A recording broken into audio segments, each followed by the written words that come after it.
पहले तो देखिएगा कि एक हदीस आ गई, अब रिवायत को पहले हम हल करते हैं। देखिएगा हमारे यहाँ मौक़िफ़ हैं दो तरह के जो चलते हैं। एक मौक़िफ़ तो ये चल रहा होता है कि हदीस है आयशा सिद्दीक़ा से मरवी है कि हर वो निकाह जो बाप की इजाज़त के, वली की इजाज़त के बगैर हो किसी औरत का, निकाहुहा बातिल बातिल बातिल, उसका निकाह नहीं होता। सनद के एतबार से रिवायत सही है। जब ये रिवायत सही है तो नतीजा ये निकला कि बाप की इजाज़त के बगैर निकाह नहीं होना चाहिए। इस मौक़िफ़ को जो बाज़ अहले इल्म चुनते हैं इस रिवायत की बुनियाद पर, उनके नज़दीक का निकाह हुआ ही नहीं, सीधी सी बात है, हो गया बाप की इजाज़त के बगैर नहीं हुआ तेरा। लेकिन मसला ये इस्तिदलाल कमज़ोर है। ये जो रिवायत मैंने आपको बयान की इससे इस्तिदलाल नहीं किया जा सकता, इसलिए कि हदीस अपने मतन में भी चेक होती है, इतना आसान नहीं है।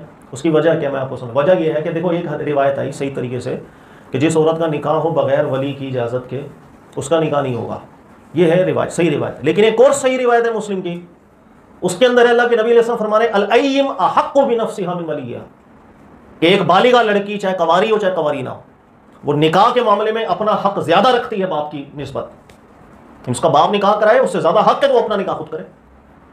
अब ये दो रिवायतें हल करके दिखाओ। यानी एक रिवायत सही आपको कह रही है कि एक बालिगा लड़की अपना निकाह खुद कर ले, वो निकाह नहीं होता, लेकिन दूसरी सही रिवायत कह रही है कि वो करे तो हो जाएगा। टकराव है ना। अब जब मतन में जब टकराव आ जाता है फिर इस्तिदलाल इतना आसान नहीं होता। अच्छा, फिर ये जो रिवायत है कि जिस लड़की ने अपना निकाह खुद कर लिया उसका निकाह बातिल है, ये आयशा सिद्दीक़ा से मरवी है रिवायत।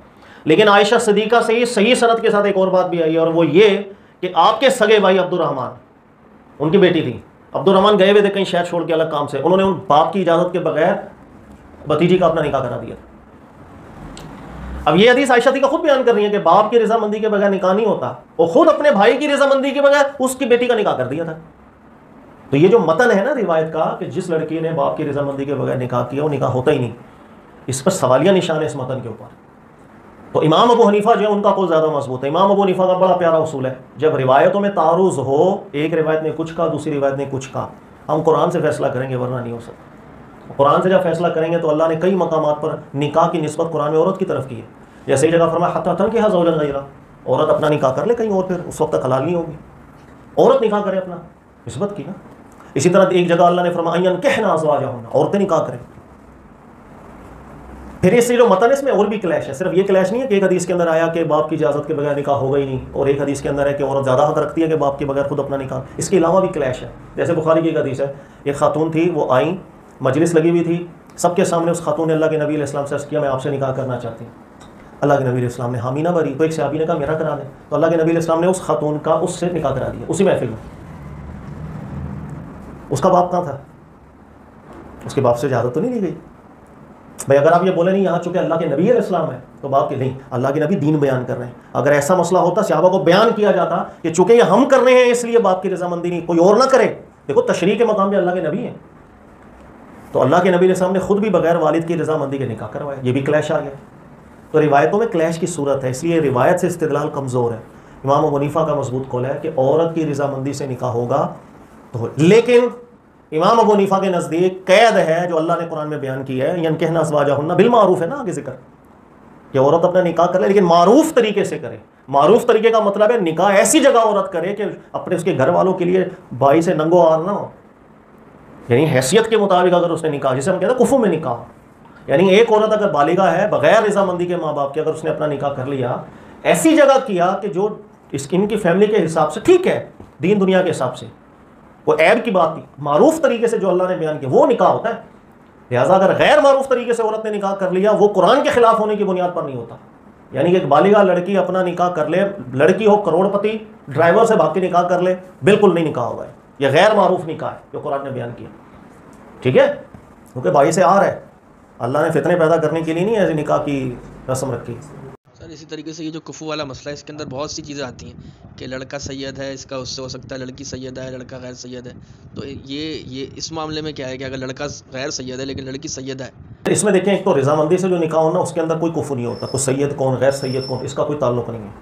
जब रजामंदी से माँ बाप और घर वाले राजी, बस अब सैयद गैर सैयद से करे, गैर सैयद सैयद से, इसमें कोई टेंशन नहीं। कुफू सिर्फ एक सूरत में यूँ देखा जाता है कि एक लड़की है वो अपना निकाह खुद करने जा रही है, वली नहीं है उसके सर पर, ऐसी सूरत में उस पर लाजिम है जो कुरान ने बयान किया मारूफ तरीके से निकाह हो। और मारूफ मतलब यह है कि कोई ऐसा ऐब ना हो जो बाइस आर हो उनकी फैमिली के लिए। उसके अंदर देखा जाता है हर कौम की अपनी रस्मों को। भाई जैसे पाकिस्तान के अंदर बहुत सी रस्में, एक मेमन है फैमिली, एक गैर मेमन है। आपने देखा होगा मेमन कम्युनिटी जो है वो गैर मेमन में शादी करना पसंद ही नहीं करती, ऐब है उनके नज़दीक बहुत बड़ा, आमतौर में, हर जगह नहीं, आमतौर में। अब एक लड़की मेमन फैमिली से ताल्लुक़ रखती हो, वो अपना निकाह खुद कर ले गैर मेमनों के अंदर जाकर, उनके घर वाले वैसे शर्म से पानी पानी हो जाए। ये तो एक मतलब ये तो एक मजमूम सी बात है ना कि ये तो इन्होंने एक ऐसी रस्म बना दी खुद से कि भाई हम तो ये कैद ऐसी लगा दी, अब उसके ऊपर शरीयत उसका लिहाज नहीं, शरीयत ने देखो जाबिता दिया है मारूफ का जाबिता हर दौर में अलग है। देखो एक कम्युनिटी है, मिसाल के तौर पर यूँ समझे आप, जैसे मैंने मेमन्स की मिसाल दी, एक मेमन कम्युनिटी है, लेकिन उसके अंदर एक घर है पर्टिकुलर, उस घर में माँ बाप का यह ज़हन नहीं है, उनके नज़दीक दीनी माहौल है, वो ये समझते हैं कि गैर मेमनों में भी शादी हो जाएगी, कोई मसला नहीं है, तो वहाँ हम रस्म का ख्याल नहीं करेंगे, उसके घर का ख्याल करेंगे, उसके घर के लिए वो निकाह मारूफ होगा। रस्म का एतबार नहीं है, बस ये ख्याल रखना है कि बाइस से शर्म ना हो। सर ये कुफू के अंदर अगर लड़की ने निकाह कर भी लिया, लेकिन उसका एक्ट ऐसा होता है कि वो कुफू को देखा ही नहीं है, मतलब उसने भाग कर किया है, तो कभी कभी तो भाग कर करना भी तो एक शर्मिंदगी का बाइस बनता है, तो फिर इसके बाद कुफू देखना तो बात की बात आती है ना, वो इस एक्ट के जरिए भी ऐसा हो सकता है कि वो यार देखें, हमारे यहाँ ना चूँकि अब दीन को फॉलो हम कर नहीं रहे हैं, इसलिए ये इकदाम लड़कियों को उठाने पड़ जाते हैं। मतलब हमारे यहाँ हमने सिखाया कब है कि औरत को निकाह के मामले के अंदर एक बहुत ज़बरदस्त तरीके से हमारे दीन ने उसका इख्तियार रखा है। भाई देखो एक केस है जो रिवायत के अंदर मिलता है सही सनद के साथ, अल्लाह के नबी अलैहि सलाम की भाई खातून आ गई और आकर अर्ज़ की कि मेरे अब्बा ने निकाह कर दिया, मुझे समझ नहीं आ रहा, बस अब्बा ने कहा कि नहीं मैंने रिश्ता रख दिया तो ठीक है, हर लिया। अल्लाह के नबी अलैहि सलाम ने फरमाया कोई निकाह नहीं हुआ। कैसे होगा, ज़िंदगी गुजारनी है। तो हमारे यहाँ तो हमने ख़वातीन को तरबियत उनकी की नहीं है ना, कि हम उनको एटलीस्ट उनके हुकूक तो बताएं, आपके ये हुकूक हैं। वो मजबूर क्यों होती हैं? देखो एक लड़की ने भाग के निकाह क्यों किया, इसलिए किया कि उसको कहीं घर पे निकाह की बात चल रही होगी, घर वाले कहीं और निकाह करा रहे होंगे, उसको नहीं पल्ले पड़ी होगी कि नहीं यार वहाँ देखें निकाह, मुमकिन है। तो पहले उनको हुकूक मुतय्यन करके बताया जाए कि भाई उसकी रजामंदी के बगैर नहीं हो सकता, नहीं हम ज़बरदस्ती आप पे कर ही नहीं सकते। जब उसको पता होगा कि मेरी ज़बरदस्ती मुझ पर हो ही नहीं सकती इस मामले के अंदर, वो क्यों घर से भागेगी? तो कहीं ना कहीं, लेकिन भागने के वैसे वजूहात और भी बहुत हैं, आजकल का माहौल भी इतना अच्छा नहीं है, लेकिन एक मोटी सी बात कर रहा हूँ, पहले हुकूक बताने चाहिए। हमारे एक और मसला नाबालिगी के अंदर निकाह में, नाबालिगी के अंदर एक मसला आपने पढ़ा होगा ना, नाबालिगी के अंदर बाप निकाह कर देगा, हो जाएगा, अब उसको इख्तियार भी कोई नहीं मिलेगा लड़की को, बस वो निकाह। ऐसा भी नहीं है, ये मसला एक था इज्तिहादी नौइयत का मसला, अक्सर उलमा कहते हैं कोई नहीं। अल्लाह के नबी अलैहि सलाम ने जब रज़ामंदी शर्त करार दी है, यही कुरान कह रहा है, देखो कुरान कह रहा है फंकिहू मा ताब लकुम मिनन निसा, निकाह करो जहाँ पर तय्यब आपके दिल में पैदा हो, खुशनुदी रिज़ा अच्छा पैदा हुआ निकाह करो। तो ये अल्लाह ने ज़ाबिता दिया कि निकाह के अंदर आपका दिल मुतमईन होना, सुकून के अंदर होना, इत्मीनान में होना, रज़ामंदी में होना ज़रूरी चीज़ है।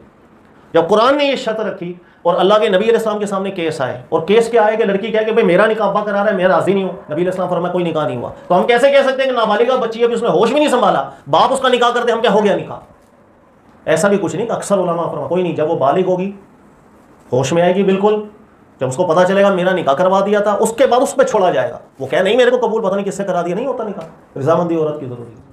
आपने सर अभी 2 आयतें पढ़ी, एक हत्ता तनकिह ज़ौजन गैरा पढ़ी, दूसरी आयत पढ़ी यनकिहना बिलमारूफ अज़वाजहुन्ना बिलमारूफ। सर ये दोनों आयतों का सियाक तो ये कह रहा है कि ये वो औरतें हैं जो तलाक याफ्ता हैं या तो जिनका निकाह पहले हो चुका है, लेकिन जो दूसरी आयत हैं उनके अंदर तो ये है कि वालिदैन या दूसरी तरफ का सीगा है कि आप इनका निकाह कराएं। वो लोंडियों से मुतालिक, फनकिहुन्ना बिइज़्नि अहलिहिन्ना, ये लोंडियों से मुतालिक है, या अहल से मुराद उनके जो मालिक हैं।